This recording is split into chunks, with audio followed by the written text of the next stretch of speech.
રાજકોટ જિલ્લાના જેતલસર જંકશનને બચાવવા માટે છેલ્લા 9 દિવસથી ચાલી રહેલા આંદોલનનો આખરે સુખદ અંત આવ્યો છે। જેતલસર જંકશન જે એક સમય રેલવેનું મહત્વનું હબ ગણાતું હતું, ત્યાંથી ધીમે ધીમે વિવિધ વિભાગો અને કર્મચારીઓ બદલી કરવામાં આવતા સ્થાનિકોમાં રોષ જોવા મળી રહ્યો હતો। આ મામલે જેતલસર રેલવે બચાવવા સમિતિ ગ્રામજનો દ્વારા છેલ્લા 9 દિવસથી ઉપવાસ આંદોલન પર બેઠા હતા, જેનો અંત આવતા ધારાસભ્ય જયેશ રાદડિયાએ ઉપવાસ કરતા ગ્રામજનોને પારણા કરાવ્યા હતા।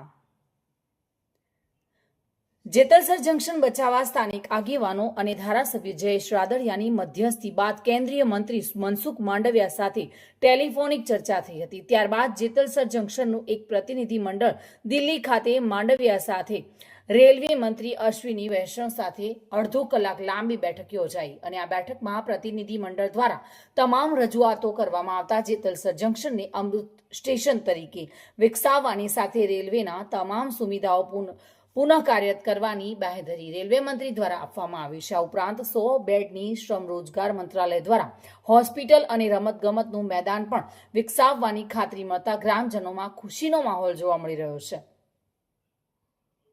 જે અમારી માંગણી હતી સ્વીકારવામાં આવી છે।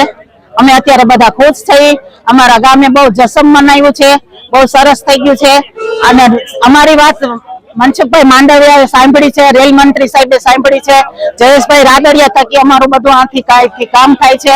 આજે અમે છેલ્લા 7-8 દિવસથી પતિ ઉપવાસ ઉપર બેઠા હતા રેલવેના પ્રશ્નોને લઈને, જે અમારી માંગ સંતોષાઈ ગઈ એના હિસાબે જયેશભાઈ મને અમને સરબત પાઈ અને પારણા કરાવી અને અમારું જે આંદોલન છે એને મોકૂફ રખાયું છે। જેતલસર જંકશન જે ગુજરાતનું સારામાં સારું સ્ટેશન હતું એને ભાંગવાના પ્રયત્નો અધિકારીઓ કરતા હતા। એ માટે સમગ્ર ગ્રામજનો દ્વારા જેતલસર રેલવે જંકશન બચાવ સમિતિની રચના કરવામાં આવી, જે જયેશભાઈના માર્ગદર્શન અને અમારા બધાના સહકારથી કામ કરતી હતી અને ઉપવાસ આંદોલનો ચાલુ કર્યા હતા અને આજે 11મો દિવસ છે।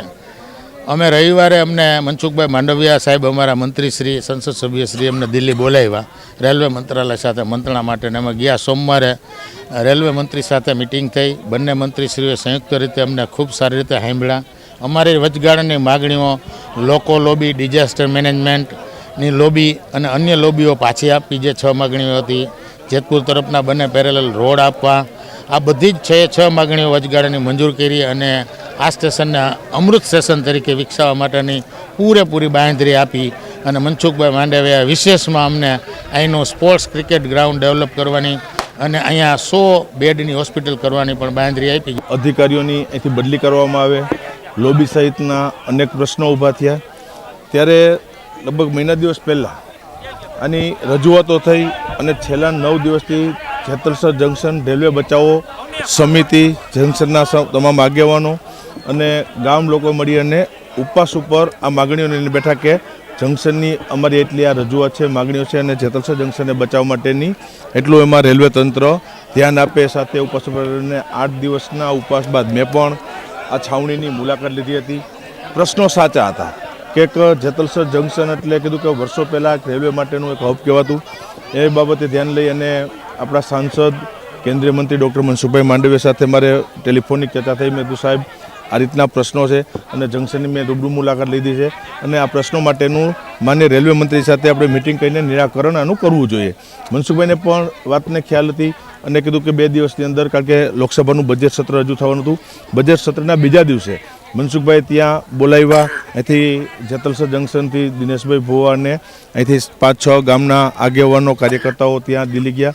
રેલવે મંત્રી અશ્વિની વૈષ્ણવજી સાથે અડધી કલાકની મિટિંગ થઈ અને જે મુશ્કેલી, જે પ્રશ્નો હતા એમની વિગતો થઈ અને રેલવે મંત્રીજીએ પણ એને રેલવે બોર્ડને જાણ કરી, DRMને જાણ કરી અને ખાતે પછી પ્રશ્નોનું નિરાકરણ, એ નિરાકરણની સાથે વિશેષ કે જેતલસર જંકશન માટે શું કરી શકે એ પણ રેલવે મંત્રીજી અશ્વિની વૈષ્ણવજીએ મનસુખભાઈના મારફત આખું ધ્યાન આપ્યું છે। એટલે હું માનું છું કે એ પ્રશ્નોનો તો અંત આવ્યો છે, સાથે નવું પણ ડેવલપિંગ જેતલસર જંકશન માટે આવનારા દિવસોમાં થશેનો વિશ્વાસ છે અને આ તકે કેન્દ્રીય રેલવે મંત્રી અશ્વિની વૈષ્ણવજીનો આભાર વ્યક્ત કરું છું અને પોરબંદરના સાંસદ અને કેન્દ્રીય મંત્રી મનસુખભાઈ માંડવિયાનો પણ વિશેષ આભાર વ્યક્ત કરું છું કે એમના માર્ગદર્શન થકી આ પ્રશ્નનું નિરાકરણ થયું।